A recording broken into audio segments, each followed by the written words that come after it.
ഇന്നലെ മുഖ്യമന്ത്രി പോയതിന് പിന്നാലെ അവിടെ ആ ഒരു ഗ്രൗണ്ട് മൊത്തം ക്ലിയർ ആവുകയാണ് ചെയ്തത്. അതായത് പിന്നീട് അവിടെ നിന്ന് ഉദ്യോഗസ്ഥ തലത്തിലുള്ള ആളുകളൊക്കെ അവിടെ നിന്ന് പോവുകയാണ് ചെയ്തത്. ഇപ്പോൾ ദൃശ്യങ്ങളിൽ കണ്ടത് സ്റ്റേറ്റ് ഡിസാസ്റ്റർ റെസ്പോൺസ്മെന്റ് ഫോഴ്സിന്റെ വണ്ടി പോയതാണ്. അതിലെ ആളുകൾ പോയിട്ടുണ്ട്.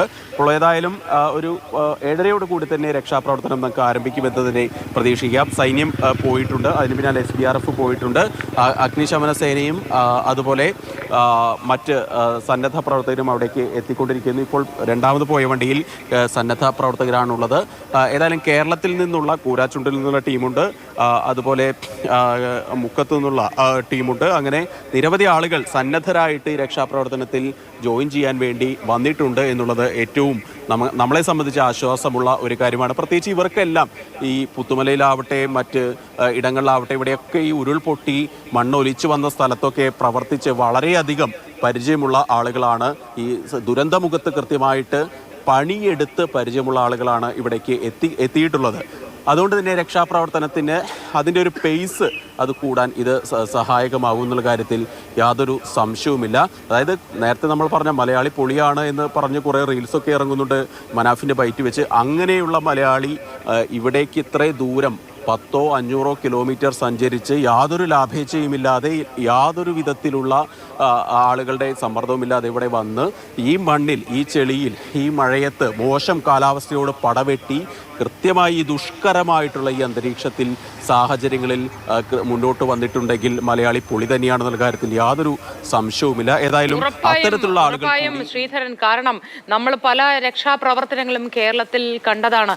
മലയാളികൾ ആരൊക്കെ എങ്ങനെയൊക്കെയാണ് ഓരോ സന്ദർഭത്തിലും ഇടപെട്ടതെന്ന് നമ്മുടെ കൺമുന്നിൽ കണ്ടതാണ്. ശ്രീധരനും ഒരുപാട് അനുഭവമുള്ളതാണ് അത്തരം കാര്യങ്ങളിൽ, ഈ രക്ഷാപ്രവർത്തനങ്ങൾ റിപ്പോർട്ട് ചെയ്യുകയും കാണുകയും ഒക്കെ ചെയ്തതിൽ. അതുപോലെ തന്നെ ഒരുപാട് അഭിമാനിക്കാം. മലയാളികൾ ഒന്നടങ്കം അങ്ങനെ യാതൊരു ലാഭേച്ഛയും ഇല്ലാതെ അവിടെ എത്തണമെങ്കിൽ മലയാളി പൊളി തന്നെയാണ്.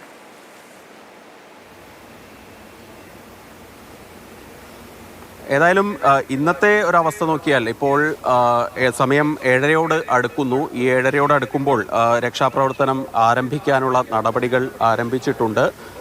രക്ഷാപ്രവർത്തകരൊക്കെ അകത്തേക്ക് പോയി തുടങ്ങിയിട്ടുണ്ട്. അപ്പോഴും നമ്മൾ നേരത്തെ പറഞ്ഞതിനോട് കൂട്ടിച്ചേർക്കേണ്ട ഒരു കാര്യമുണ്ട്. ഇന്നലെ ഈ രക്ഷാപ്രവർത്തനത്തിന് വന്ന സ്വയം സന്നദ്ധരായിട്ട് വന്ന ആളുകളൊക്കെ പറയുന്ന ഒരു പ്രധാന കാര്യമുണ്ട്. കുറച്ചാളുകൾ ഞങ്ങളുടെ ആളുകൾ പുറത്തു നിൽക്കുകയാണ്. അതായത് ഒരു 10-12 പേര് വന്നിട്ടുണ്ടെങ്കിൽ 6 പേർക്കേ അനുമതി കൊടുത്തിട്ടുള്ളൂ.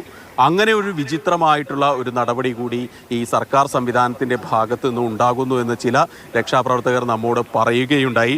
ഏതായാലും ആളുകൾ കൂടുതൽ വന്നാൽ സ്വയം സന്നദ്ധരായിട്ട് ഈ മേഖലയിൽ പണിയെടുത്ത് പരിചയമുള്ള ആളുകൾ, ദുരന്ത നിവാരണ രംഗത്ത് പരിചയമുള്ള ആളുകൾ വന്നാൽ അവരെ അകത്തേക്ക് കടത്തിവിടുന്നതിൽ എന്താണ് തെറ്റ് എന്നുള്ള ചോദ്യം ഇവിടെ പ്രസക്തമാണ്. ഏതായാലും അധികാരികൾ പറയുന്നത് അധികം ആളുകൾ അവിടെ ഉണ്ടെങ്കിൽ അപകട സാധ്യത കൂടുതൽ ഉണ്ട് എന്നുള്ളൊരു കാര്യമാണ്.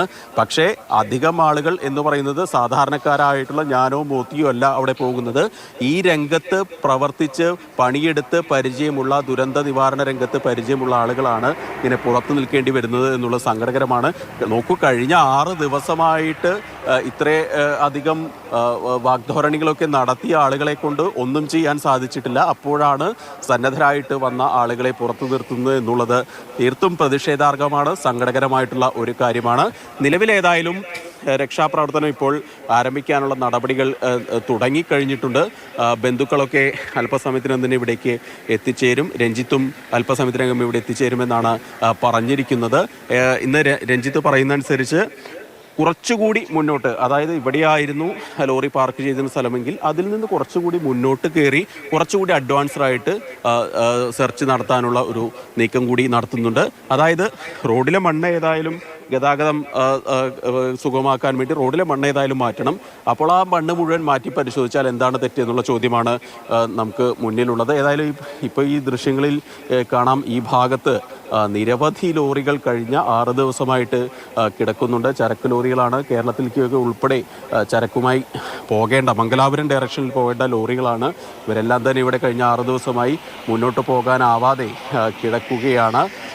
ഏതായാലും അവർക്കൊക്കെ എത്രയും പെട്ടെന്ന് അകത്തേക്ക് പോവാൻ ഉള്ള അല്ലെങ്കിൽ റോഡ് ഗതാഗതം സുഗമമായി മാത്രമേ അവർക്ക് മുന്നോട്ട് പോകാൻ സാധിക്കുകയുള്ളൂ.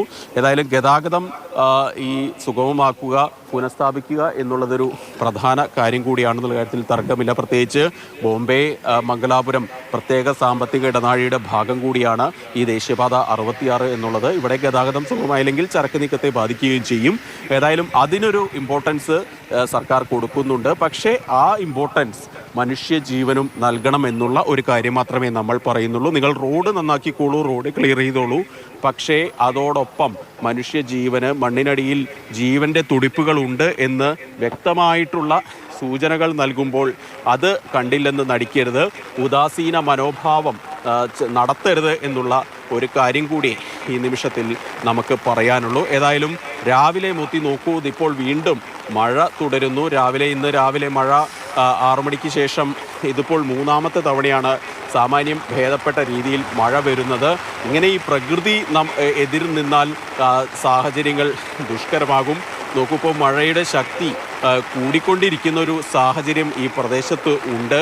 രാവിലെ 6:15 കൂടിയാണ് മഴ ആരംഭിച്ചത്. പുലർച്ചെയൊന്നും ഇന്ന് മഴ പെയ്തിട്ടില്ല, പക്ഷേ രാവിലെ 6:15 കൂടി മഴ ആരംഭിച്ചു. അല്പനേരം ഒന്ന് നിന്നു. ഇപ്പോൾ ഇതാ വീണ്ടും മഴ തുടങ്ങിയിരിക്കുന്നു എന്നുള്ള സങ്കടകരമായിട്ടുള്ള ഒരു വസ്തുത ഈ പ്രദേശത്ത് ഉണ്ട് എന്നുള്ളതാണ് ഏറ്റവും പ്രധാനപ്പെട്ട. ആഴത്തിൽ പരിശോധിക്കാനുള്ള റഡാർ, മെറ്റൽ ഡിറ്റക്ടർ സംവിധാനങ്ങളൊക്കെ ഇന്ന് എത്തിക്കുന്നുണ്ടോ സൈന്യത്തിന്റെ ഭാഗത്തു നിന്ന്?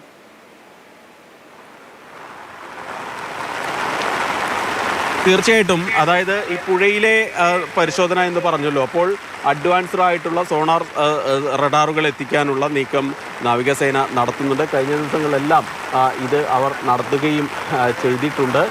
പക്ഷേ കുറച്ചുകൂടി അഡ്വാൻസ്ഡ് ആയിട്ടുള്ള ഒരു സെർച്ച് ഓപ്പറേഷനിലേക്കാണ് അവർ പോകുന്നത് എന്ന് വേണം മനസ്സിലാക്കാൻ. ഏതായാലും അത്തരത്തിലുള്ള നടപടികൾ ഇന്നത്തെ ദിവസം പുരോഗമിക്കും എന്ന് തന്നെ നമുക്ക് പ്രതീക്ഷിക്കാം. അതോടൊപ്പം കരയിലെയും വെള്ളത്തിലെയും പരിശോധനകൾ സമാന്തരമായി തന്നെ നടക്കും എന്നാണ് നമുക്ക് മനസ്സിലാക്കേണ്ടത്.